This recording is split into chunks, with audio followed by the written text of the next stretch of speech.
Welcome to a special edition of Beef Monthly. This month, we're changing the format to accommodate what we think are two important and timely topics for our cow-calf producers.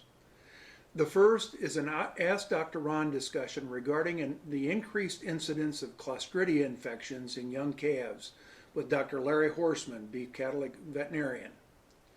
The second discussion is focused on where we are with the black vulture predation of young calves with members of the Purdue Black Vulture research team. We'll wrap up this edition with a short version of production and management tips and upcoming programs and events. I'm Dr. Ron Lemonager, Beef Extension Specialist at Purdue University in the Department of Animal Science. And now, a word from our good friends at Corteva.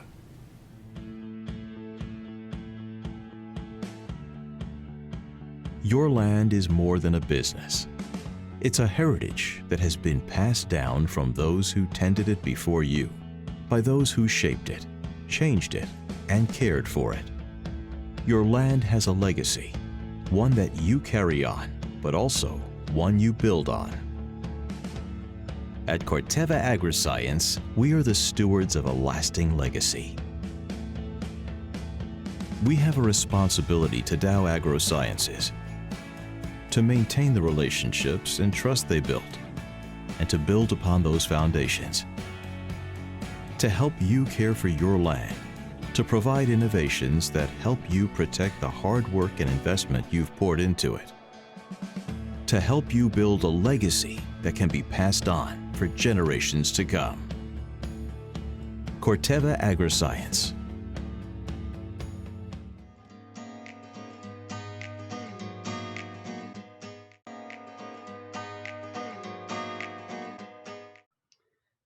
In this month's Ask Dr. Ron segment, we're going to talk with Dr. Larry Horstmann. Dr. Horstmann is a retired veterinarian from the large animal clinic here at Purdue University, but he really hasn't retired. He's still a practicing veterinarian, and I've had the honor and privilege of having him as my veterinarian here in our operation, and we've been good friends for a long, long time. And back a couple of weeks ago, I had a calf that was going downhill pretty bad. And, as a typical producer, you kind of do the first line things. And when you call the veterinarian, a lot of times you're in a wreck, and that's where I was at. And so we posted this calf and actually did the PCRs and all those things to find out what kind of, pathogenic organisms that we might have. And it came back as a positive Clostridia type A. And so that prompted me to kind of think about having Dr. Horstmann come in and talk about Clostridia in its more general kind of format, but this whole issue of baby calf health. And, a lot of our producers are in calving season. Some of our calves are probably maybe a month old, and you're bringing newborn calves into that group. And so let's talk a little bit about this calf health issue, Dr. Horstmann, and Clostridia probably specifically, but any other comments that you might have. Okay, thanks, Ron, for giving me the opportunity. Thanks for the kind words. Clostridium Enterotoxemia. Many years ago, we used to think that there was type C. That's the type calves. That's the one that they got, and we found out that that's not the case, that there's 5 different types, and there's all kinds of toxins that these different types of Clostridium produce, and they make a calf pretty sick. It's one of the sickest calves that you will ever see. Usually, typically they present as bloated. I'll have people call me and tell me that they have a calf that's bloated, and it's not a typical bloat like you would see in an adult animal where you get this bloat on the left side, high on the left side. This is a full abdomen, just a real pot-bellied calf. And if you walk behind these calves, I was treating one a couple of weeks ago, and I was walking behind this calf as we were walking it up to the barn, and you could hear the abdomen just sloshing around in there. It just sounded like you had a basketball with some water inside it, and you could hear it as we followed this calf. These calves they're very colicky. They'll kick at their abdomen. They'll throw themselves down. Uh, and they're in a lot of pain, and if you don't get these calves treated within 12 hours, they're dead, because this organism, it produces a toxin that paralyzes the gut. The gut just is static. It's not moving at all. And then these toxins keep building up. And the gut normally tries to dilute these toxins, so it will pull all the water, all the liquid part of the circulation into the gut to try and neutralize these toxins. And then, of course, then the animal goes into shock because it's pulled all the fluid out of the circulation and into the gut. So these calves, they go into shock. And if you don't get them treated, they're going to be dead in 12 hours. So what happens with these calves is that you get an overgrowth of this Clostridium perfringens, one of the different types, and you need to find out what type you're dealing with, because there are some vaccines that we can use. Normally, a calf will nurse 5 or 6 times a day. That's pretty normal for a calf. Maybe a bull calf nurses a little more vigorously and more often than that, but typically it's 5 or 6 times a day. And we call this disease overeating disease because a lot of times it's with the best milking cow that you have, and these calves, they will overeat. So they call it overeating disease. But something that can bring this on is like the weather we had, where we had that real snowstorm, and these calves, they go find a warm place to lay, and they'll lay there, and you'll see cows bawling for their calves to come out and nurse. And they found a warm place to lay, and they're going to stay there. They're not going to come out and nurse. And then when they do, they overeat, and they fill that gut full of milk, and the milk really isn't digested very well. And you'll actually see milk on the ground. It looks like milk that hasn't been digested. So just moves right on through very quickly. So that's why they call it overeating disease. So anything that you can do to keep those animals on feed, so that they do nurse 5 or 6 times a day. One thing is, if you're synchronizing a group of cows, let's say you're going to put cedars in them or whatever you're going to do, don't keep those calves away from those cows too long. Get them started off, get done what you need to do with those cows, and get them back, so that you don't have a problem with the overeating. But treatment is, if you can get on them very quickly, it's pretty successful. I've had pretty good luck treating them, but you need to get on them very quickly. And it seems like the older the calf, the better chance you have of saving them. The real young ones, it's tough to turn those around. But usually what we do is we give them, first of all, mineral oil, and I'll just put that in an esophageal feeder. Mineral oil, the idea here is you want to coat the gut so that animal can't absorb any of those toxins into the circulation. And the other thing, you want to get these toxins moving on through. So a pint of or even more of mineral oil to move those toxins through, so that because that gut is paralyzed by these toxins. So mineral oil, some people advocate using castor oil, and that's okay. Just 2 or 3 ounces of castor oil, and it does have more stimulating effect to the gut than just plain mineral oil does. So you might want to try that. And I usually put some penicillin in that mineral oil, because this is a gram-positive organism, and penicillin is great against gram-positives. So I'll put some penicillin, 10 or 15 cc's of penicillin in that mineral oil, and I'll also give them systemic penicillin subcutaneously as well.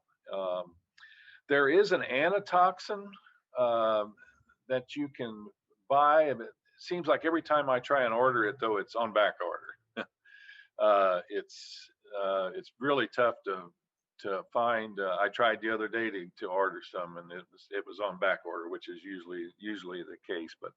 But but there is an antitoxin that you can use, both injected or put it in your oral therapy. So IV fluids, if the calf is in shock, so they need IV fluids if you can do that. And I also use a product called Amplimune, which is a stimulant to the immune system in an animal.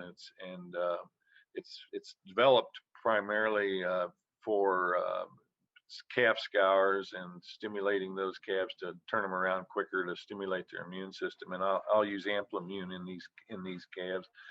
And then some Banamine helps with the pain, because these calves are really painful. They're throwing themselves down, and so Banamine, if you can get that in them IV, well, that really helps. And then maybe some steroids, because they are shocky. They are in a lot of shock.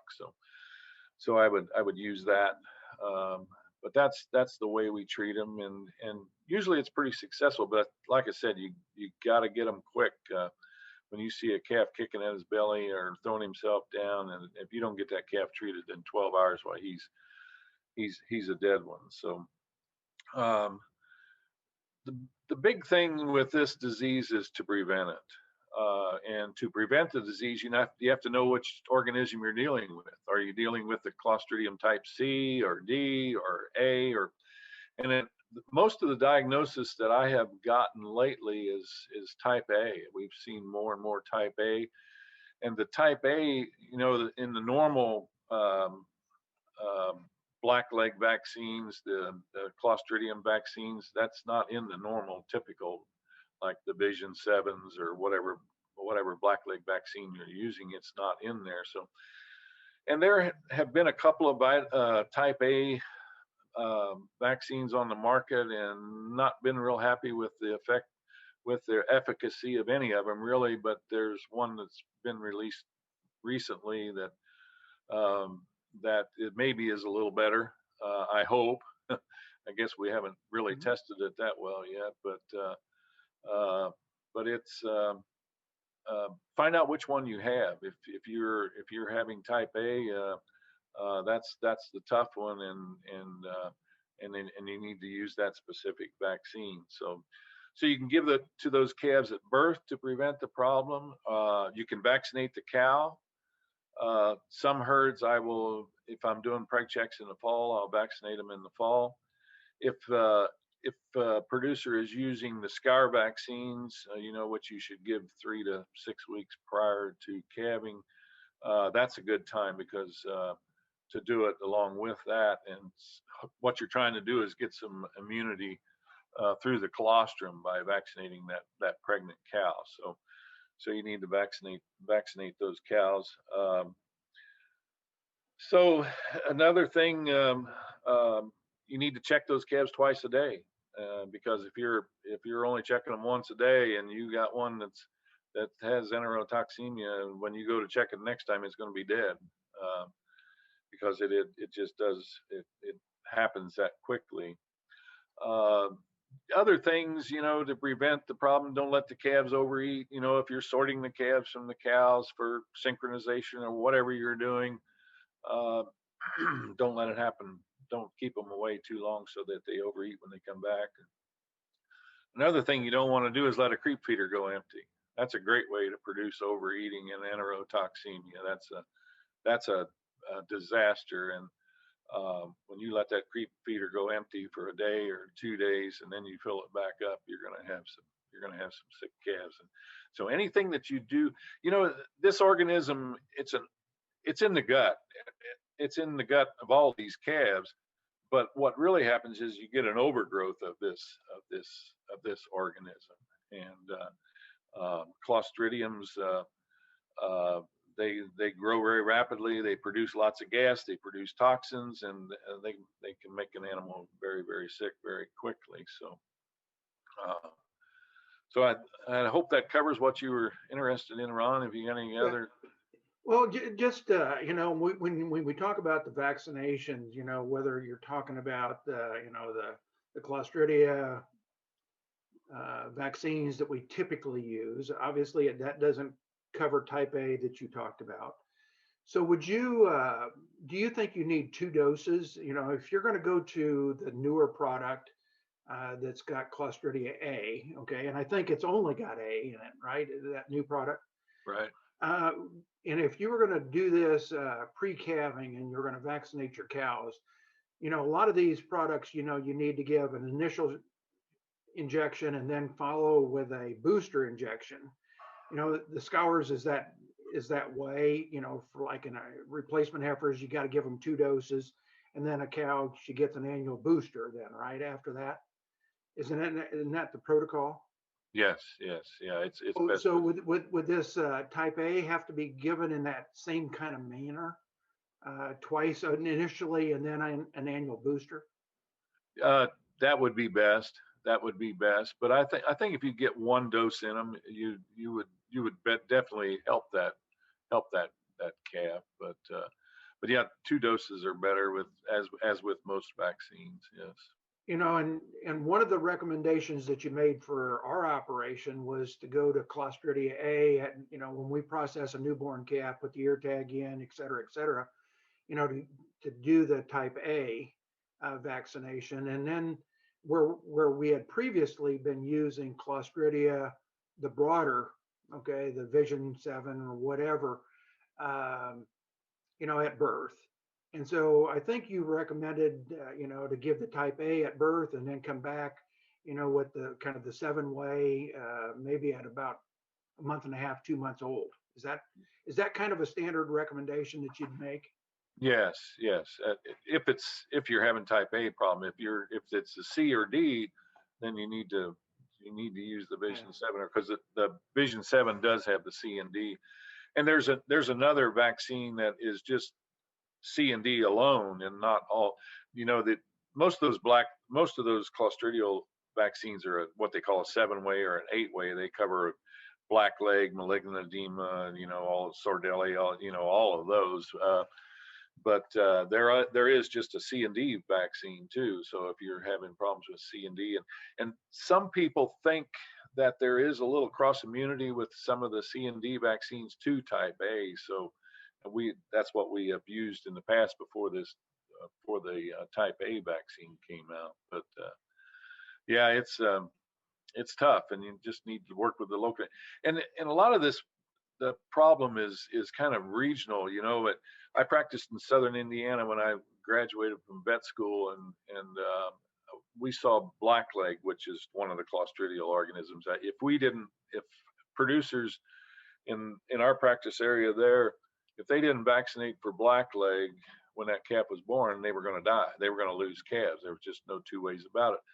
And then I moved up here, and I got pretty good at diagnosing blackleg in Southern Indiana, and the necropsies, and and you saw a lot of it. And I haven't seen a case of blackleg in the 36 years that I've been in the Lafayette area. So it's kind of a regional thing as to what type of Clostridium you see, and what kind of problems you have. So it's kind of interesting, and as I'm sure it's got to do with rainfall, Sure. soil pH, and that some bugs like the soil in Brookston, Indiana, and some bugs like the soil in North Vernon, Indiana. So it depends. So. Well, and I think, my takeaway from this, and I guess the recommendation that we could make, I think from this discussion to our producers is that, if you've got calves that are going downhill pretty fast, work with your local veterinarian, okay? Develop a strategy, and you may have to spend a little bit of money and get a necropsy to figure out what you've got, and get the analytics done that will really zero in on the causative agent, right, of the symptoms that you're seeing. And I think that this is important because, this was the first time, at least in our operation, that we've had, this particular scenario there, at least that I know of, right? But we thought it was pretty important that we go through the diagnostics at your recommendation, Dr. Horstmann, and I'm glad we did, all right, because now we have at least, we've identified what the problem was. We've kind of identified kind of what maybe our potential solution is. and if this type A vaccine will work, we've kind of found the solution, right? Um, but I think it's important that producers just not ignore this dead calf and work with your veterinarian, because this could become a pretty significant problem and create a pretty big death loss in a particular herd. And so, Dr. Horstmann, thank you so much for joining us today. Someone told me one time the most valuable animal on your farm is the first one that dies. Yeah. And I think that's kind of a good philosophy. Take advantage of that. It's expensive. Yes, you're going to put a couple of $100 in that calf when you get the necropsy and everything done. But we need to find out. We need to find a reason for that calf dying.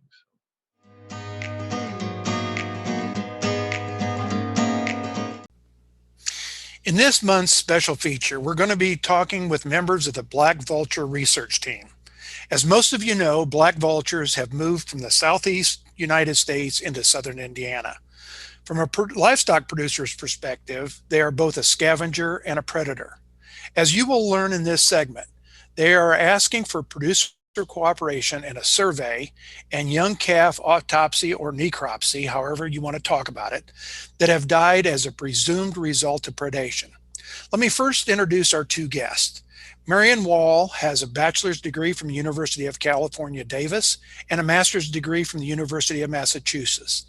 She has experience studying black vultures and their parasites in Costa Rica. After completing her PhD in wildlife biology, Marian hopes to continue working with vultures, finding ways to balance conservation with practical human interests.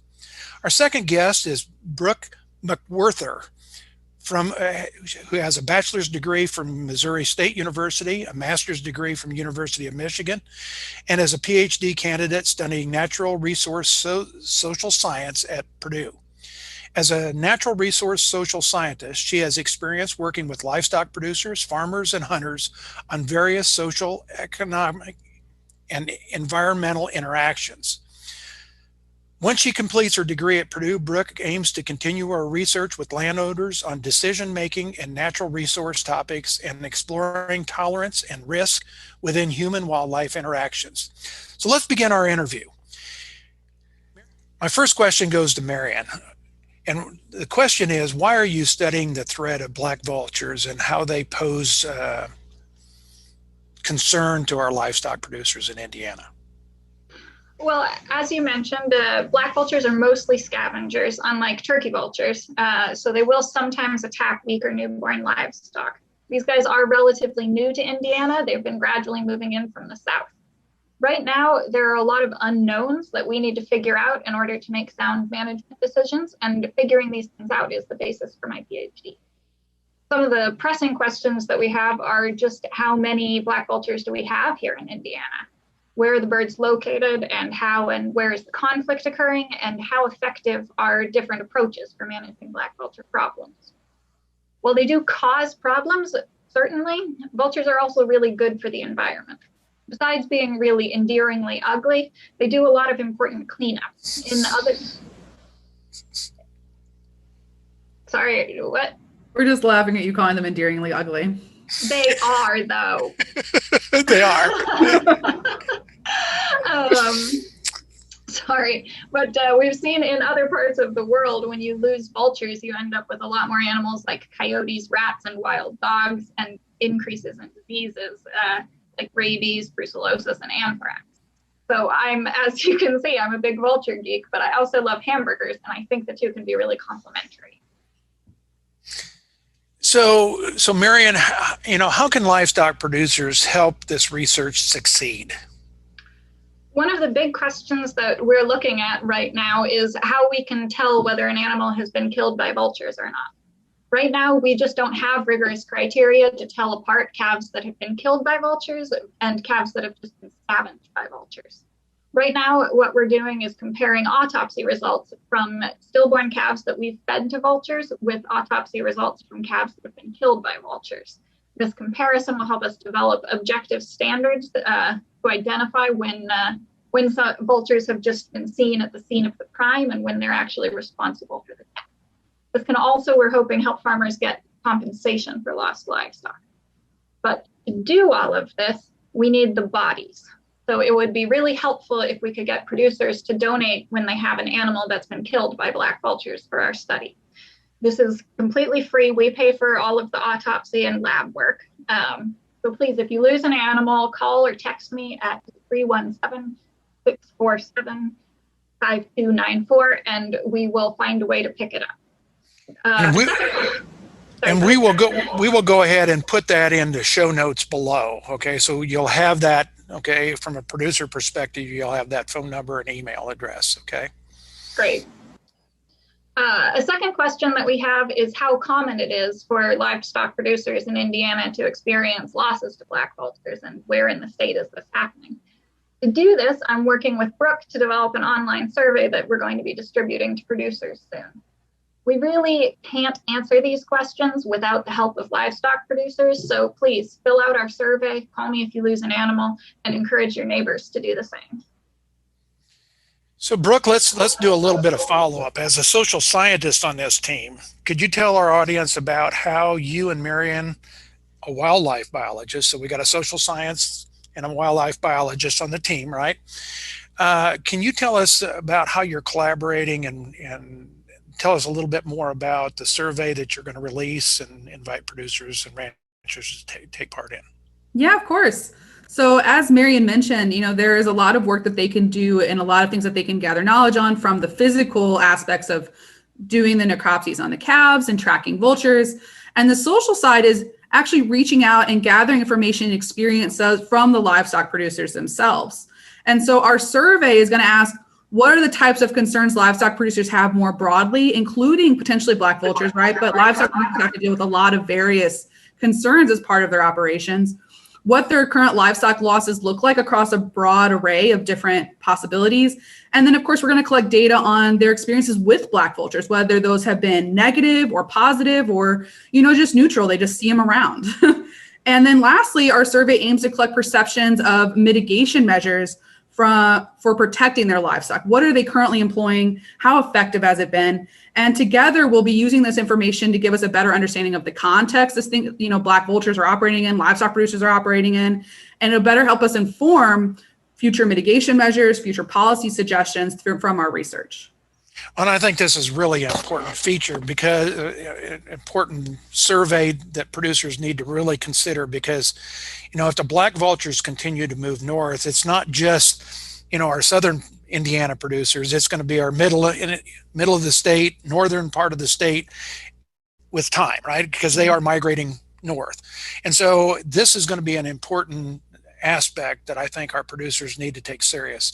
So having said that, anytime surveys get done, producers get a little bit nervous about, how's the data going to be used? What's my privacy?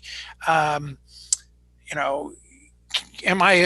I have any assurances that, if I fill this thing out, that the data is going to be held in confidence? So you might talk about that.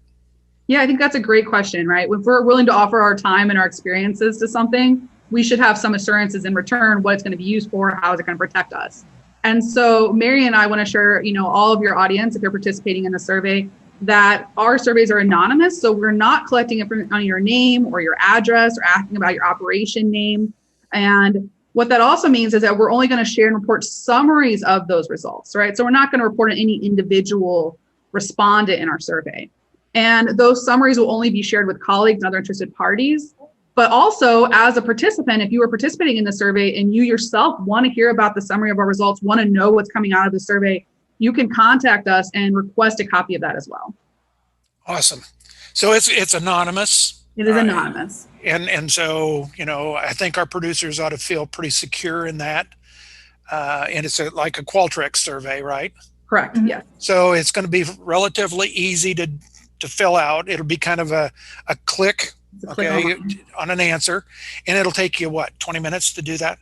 Yeah, 15 to 25 minutes to finish it. Mm-hmm.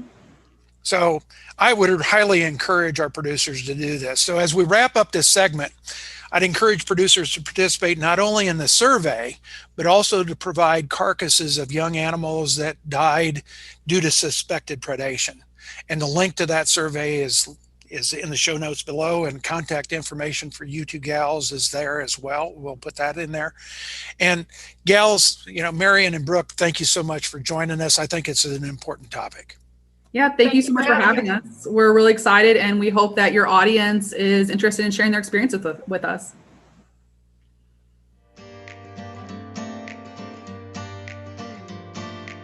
In this month's production and management tips, we need to probably be thinking about the upcoming breeding season. Things like doing a breeding soundness evaluation on your bulls before the beginning of the breeding season.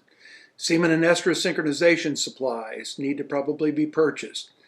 Think about vaccinating cows at least 3 weeks before breeding to minimize any negative effects that the vaccine might have on reproduction. Body condition score your cows and make sure that you make any needed nutritional adjustments. One of the considerations in the nutrition would be to make sure that we've got good vitamin A supplementation through our vitamin mineral package. Vitamin A is one of those that deteriorates about 10% per month, and so any stored feeds that have been stored for any significant amount of time, the vitamin A content will be low. And now's another opportunity to start thinking about feeding high mag mineral before we go to grass this spring.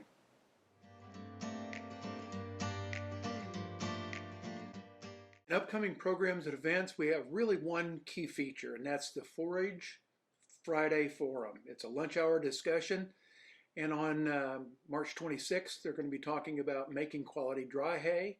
On April 2nd, they're going to be talking about making quality haylage and baleage. April 9th, they're going to be talking about properly managed pastures. And April 16th will be the wrap-up session talking about rotational grazing. Thank you for joining us. Please refer to show notes below this video for the Black Vulture Producer Survey. There's also a Black Vulture video with Dr. Pat Zollner that will provide some additional information. The link for the Forage Friday Forum, okay, which is a free event, okay, every noon on Friday. And there's a registration link in the show notes below. Also in show notes, we've added 2 additional features. One is a video discussing early spring pasture turnout, and another publication that has just come out from Purdue Economics Department, and it's called the Ag Economy Barometer that you might find interesting.